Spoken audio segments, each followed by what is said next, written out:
Hello दोस्तों, तो कैसे हैं आप लोग। स्वागत है आपका study to know education YouTube channel में। अकाउंटिंग के इस सेशन को आप लोग लास्ट मान के चल सकते हैं। इससे ज़्यादा आपको कुछ क्वेश्चंस नहीं पूछा जाएगा ईपीएफओ में, और अगर कुछ क्वेश्चंस होते हैं तो वो हम कोशिश करेंगे कि आप लोग को मिल जाए। ठीक है, तो आज के सेशन में हम लोग देखेंगे सिंगल एंट्री सिस्टम। और अगर आप लोग चैनल पे नए हैं तो please like share and subscribe कीजिए और सेशन को एंजॉय कीजिए। और अगर अच्छा लगता है तो आप लोग डेफिनेटली लाइक कीजिएगा, अगर नहीं लगता है तो कमेंट्स में ज़रूर बताइएगा क्या रीज़न है। ठीक है, और बाकी आप जो चाहते हैं उसके अकॉर्डिंग हम काम करेंगे। ठीक है, और जो जो भी सब्जेक्ट्स का आपको रिक्वायरमेंट होगा, मतलब जो ईपीएफओ से रिलेटेड है अभी, उसी को हम लोग कवर करने का स्टार्ट करेंगे। बाकी आपके कुछ स्कीम्स के जो वीडियो वगैरह आएंगे वो आएंगे, ठीक है, ऑडियो टाइप का, तो आप लोग को बस सुनना है उसको। ठीक है, तो आज हम लोग देखेंगे सिंगल एंट्री सिस्टम। तो सिंगल एंट्री सिस्टम में अकाउंटिंग में आज हम लोग पढ़ेंगे कि सिंगल एंट्री सिस्टम है क्या। तो अभी तक देखिए हम लोग क्या करते आ रहे थे अकाउंटिंग में, double entry system. Double entry system कहने का मतलब क्या है कि डुअल कॉन्सेप्ट वगैरह लगता था, डुअल कॉन्सेप्ट जिसमें क्रेडिट डेबिट दोनों होता था, तो उसको हम लोग कहते हैं accounting system. But single entry system क्या है, अकाउंटिंग कॉन्सेप्ट का जो हम लोग लेक्चर लिए थे सेशन, शायद स्टार्टिंग का 2 या 3rd लेक्चर होगा, तो उसमें अकाउंटिंग का जो कॉन्सेप्ट देखे थे, अकाउंट कॉन्सेप्ट, उसमें क्या था कि ये सिंगल एंट्री सिस्टम नहीं था। इसका मतलब क्या है, ये अकाउंटिंग में कंसीडर नहीं होता है। ठीक है, बट कुछ कुछ केस में क्या होता है कि ये भी जानना आपको इसलिए ज़रूरी है कि सिंगल एंट्री सिस्टम क्या होता है। कि एक देखिए, ये आप जैसे मान लीजिए कि आप कहीं कुछ गुड्स परचेज करने गए किसी दुकान में, ठीक है, और सारा गुड्स खरीद लेने के बाद मान लीजिए कि आपका प्राइस 300 का आप सामान लिए। ठीक है, अब 300 का सामान लिए तो आपको, हम मान लीजिए आपके पास अभी पेमेंट नहीं है तो 200 ही आप दिए उसको, तो बाकी 100 जो आपका वो रहा डिले, मतलब नहीं दे पाए, तो उसके पास आप नहीं पैसा, तो उसका ये सारा ब्यौरा कैसे रखेगा वो दुकान वाला। तो वो क्या करता है, एक एंट्री करता है वो दुकान वाला खुद अपना, आप तो एंट्री नहीं कीजिएगा, तो वो खुद अपने से कुछ एंट्री जो करता है वो होता है सिंगल एंट्री सिस्टम। आप ऐसा तो नहीं कि आप उसके पास जा रहे हैं, आप मान लीजिए आप सामान खरीदने सिर्फ उसी दुकान में तो नहीं जा रहे हैं, बहुत तरह का आपके पास आइटम वगैरह आता होगा, तो उसके लिए आप अलग अलग शॉप में जाते हैं, तो शॉप वाला इंडिविजुअल अपना एंट्री बना सकता है, बट आप अपना कितने शॉप का एंट्री बनाइएगा। तो इसमें क्या होता है, सिंगल एंट्री सिस्टम में वो शॉप क्या करता है, एंट्री बनाता है। एंट्री कहने का मतलब, अकाउंटिंग में पढ़े हैं इसलिए हम वर्ड एंट्री यूज़ कर रहे हैं। यहाँ पे देखिए, अकाउंटिंग फॉर इनकम्प्लीट रिकॉर्ड। ठीक है, इसमें जो अकाउंटिंग होगा तो हम लोग इनकम्प्लीट रिकॉर्ड वगैरह जो होता है, जैसे मान लीजिए इनकम्प्लीट कहने का मतलब क्या है कि इसमें अकाउंटिंग का सारा कॉन्सेप्ट यूज़ नहीं होता है। ठीक है, कुछ कॉन्सेप्ट यूज़ होगा बट सारा नहीं होता। जब सारा नहीं होता तो ये अकाउंटिंग के लिए क्या है, गलत है। ठीक है, बट यहाँ पे क्या होगा, सिंगल एंट्री सिस्टम होगा, तो जो वो दुकानदार एंट्री करेगा अपना सिंगल अपने बुक में, वो एक रूल के अकॉर्डिंग होगा। रूल क्या मतलब, उसमें एक सिस्टमेटिक होगा, आपको समझाएंगे, अभी आएगा समझ में। तो ये सारा सिनारियो है कि सिंगल एंट्री सिस्टम कौन करता है। और इसमें देखिए क्या है, ये दुकानदार को तो क्रेडिट डेबिट के बारे में पता नहीं होता है कि क्या क्रेडिट है क्या डेबिट है, बट यहाँ जो हम लोग पढ़ेंगे अभी, उसमें क्रेडिट डेबिट ही वर्ड यूज़ करेंगे ताकि आपको समझ में आए। उसको सिर्फ पता होता है कि कौन मेरे से लिया और कौन हमको दिया, किसको पैसा देना है किसको नहीं देना है। ठीक है, तो सिंगल एंट्री सिस्टम में क्या होता है कि डबल एंट्री सिस्टम आपका नहीं होता है, और ये अकाउंटिंग का रूल कम्प्लीटली फॉलो नहीं करता है, और यहाँ पे इनकम्प्लीट रिकॉर्ड होता है, इसमें अकाउंटिंग का इनकम्प्लीट रिकॉर्ड होता है। ठीक है, और ये आपको एग्जांपल बता दिए हम कि सिंगल एंट्री सिस्टम कहाँ पे आपको देखने को मिलेगा। ठीक है, जैसे यहाँ पे देखिए बनाया गया है, जैसे हम लोग ब्रांच अकाउंट पढ़े या कंसाइनमेंट अकाउंट पढ़े, उसी के अकॉर्डिंग देखिए यहाँ पे क्या है, ये है शॉपकीपर। ठीक है, शॉपकीपर से क्या हुआ, बायर परचेज किया यहाँ से कुछ। ठीक है, अब बायर परचेज़ किया तो आपको एग्जांपल दिए कि 300 का वो सामान लिया, बट यहाँ पे 300 पे नहीं किया, 200 पे किया। तो यहाँ पे क्या है, इसको अभी 100 रुपया चाहिए शॉपकीपर को, जब 100 रुपीज़ ये चाहिए तो इसका कहीं एंट्री करेगा, तो इसका मतलब क्या है, डेबिटर बन जाएंगे हम, बायर क्या हो जाएगा, डेबिटर बन जाएगा, और ये शॉपकीपर क्या हो जाएगा, उसमें लिख के रखेगा कि डेबिटर से हमको 100 रुपीज़ लेना है, बट वो डेबिटर लिखेगा नहीं।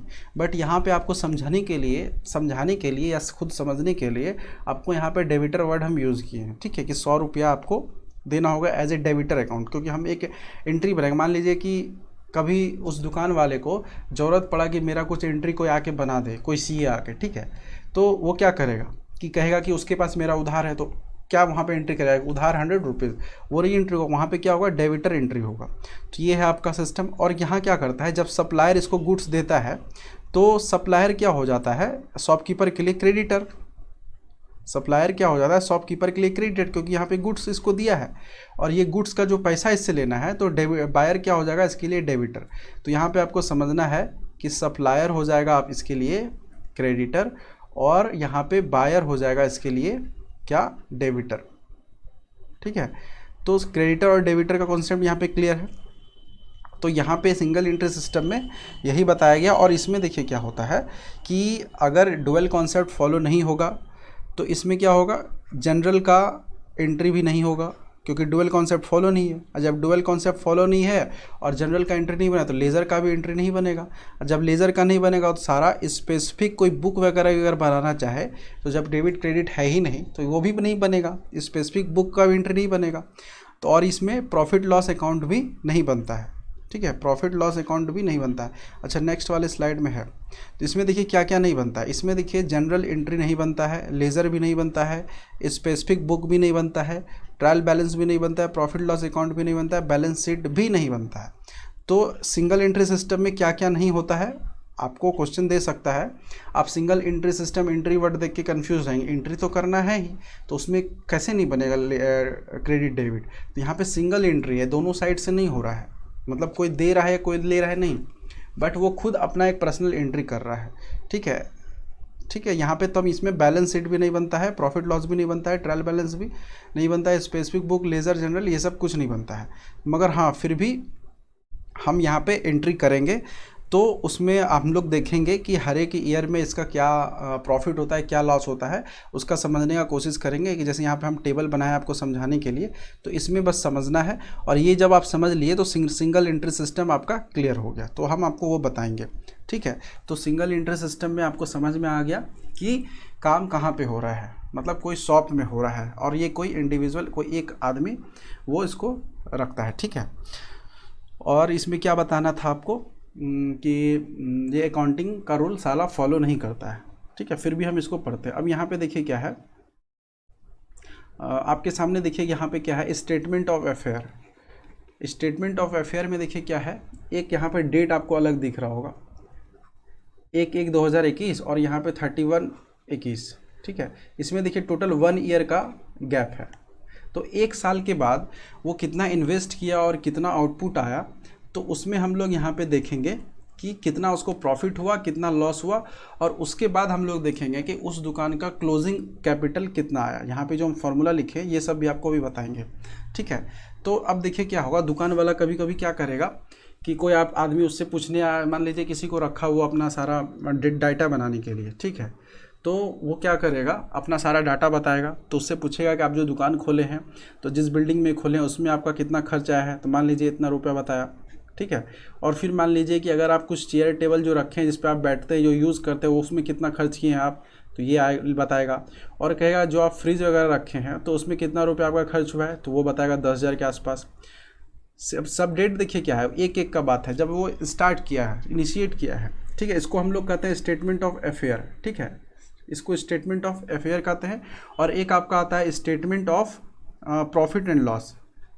ठीक है, वो भी आपको बताएंगे जब हम ये निकालेंगे, ओपनिंग कैपिटल और ये सब निकालेंगे, तब आपका बताएंगे statement of profit and loss. ठीक है, इसी में बस कुछ नहीं है कि क्या प्रॉफिट हुआ क्या लॉस हुआ, बस वो बताना है। तो अब यहाँ पे देखिए फ्रिज लेके आया, 10,000 इसमें लगाया था। फिर उसके बाद क्या हुआ कि कुछ बोला कि आप कुछ किसी से पैसा भी लिए थे या इन्वेस्टमेंट के लिए, तो बताया कि हाँ 60,000 के आसपास किसी से लिए भी थे उधार। और आप आउटस्टैंडिंग एक्सपेंस भी है आपके पास किसी का, मतलब किसी को आपको देना भी है क्या, तो बोला कि हाँ 2,000 के आसपास देना है।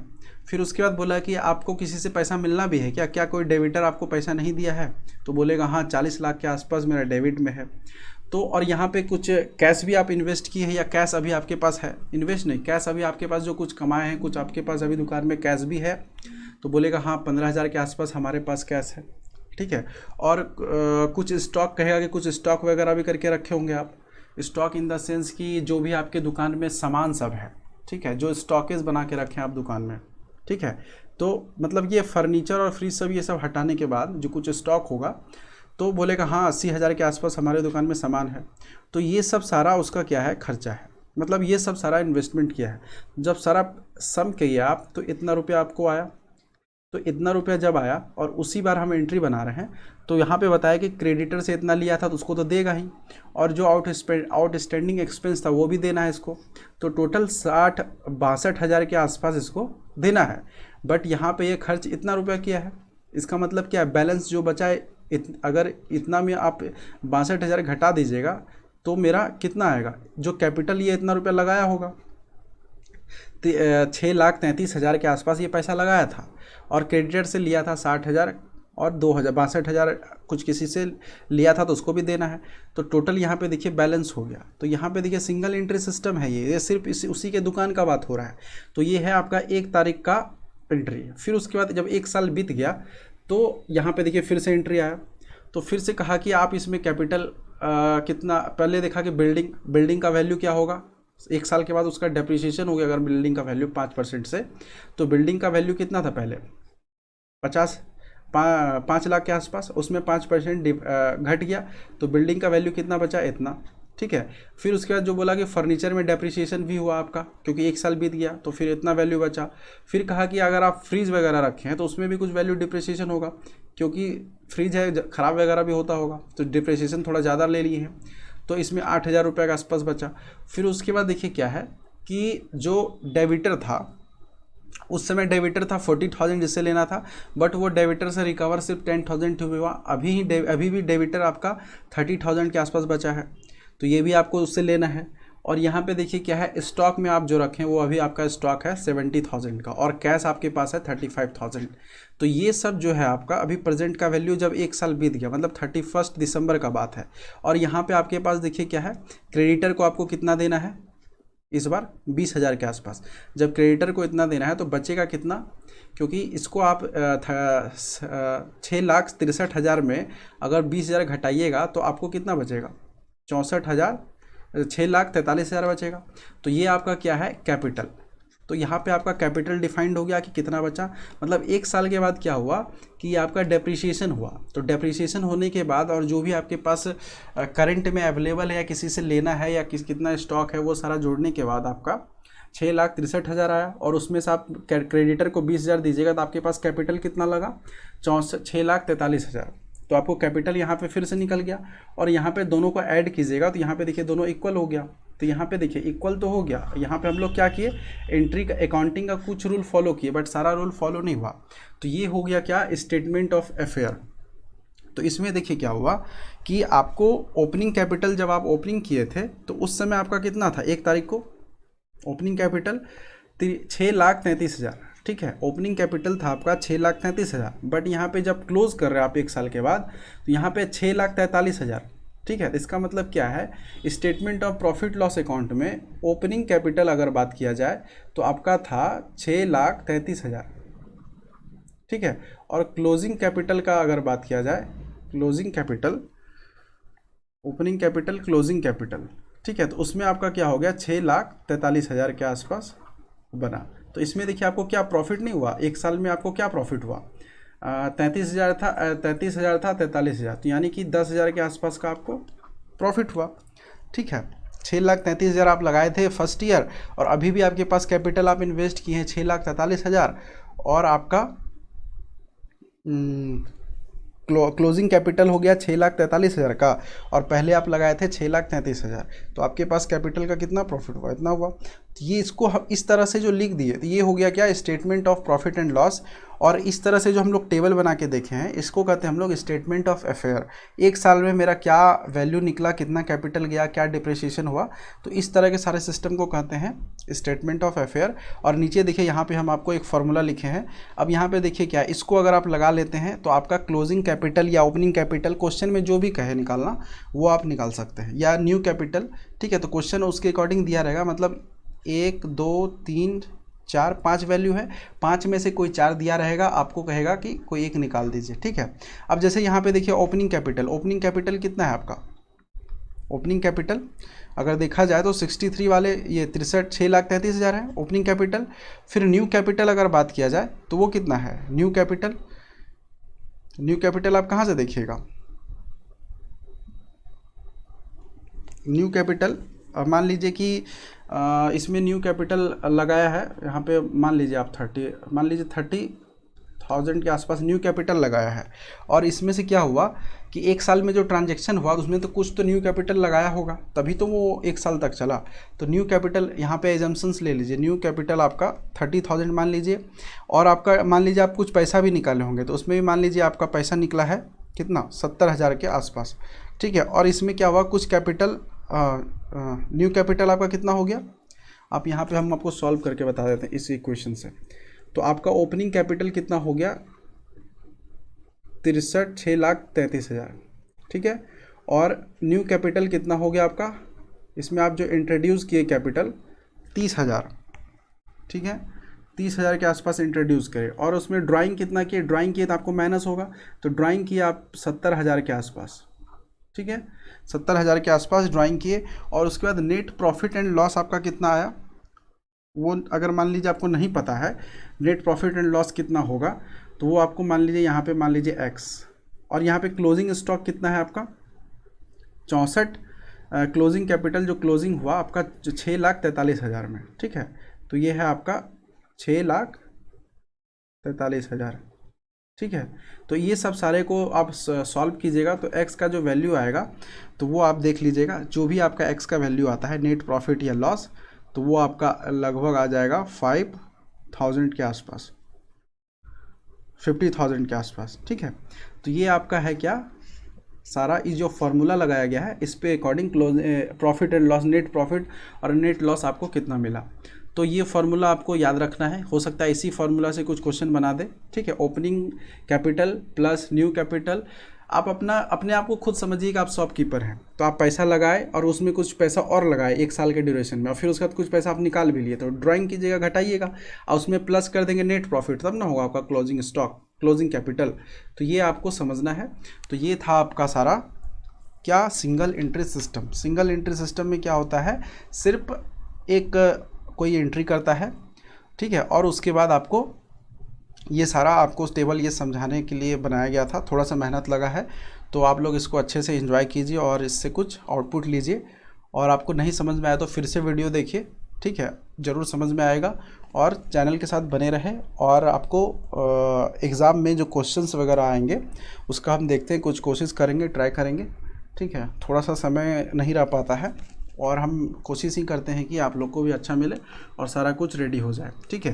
तो आप लोग चैनल के साथ बने रहें, देखने के लिए thanks, have a nice day. और कुछ भी चेंजेस करना होगा तो कमेंट ज़रूर करें, और लाइक शेयर एंड सब्सक्राइब भी करें, ठीक है।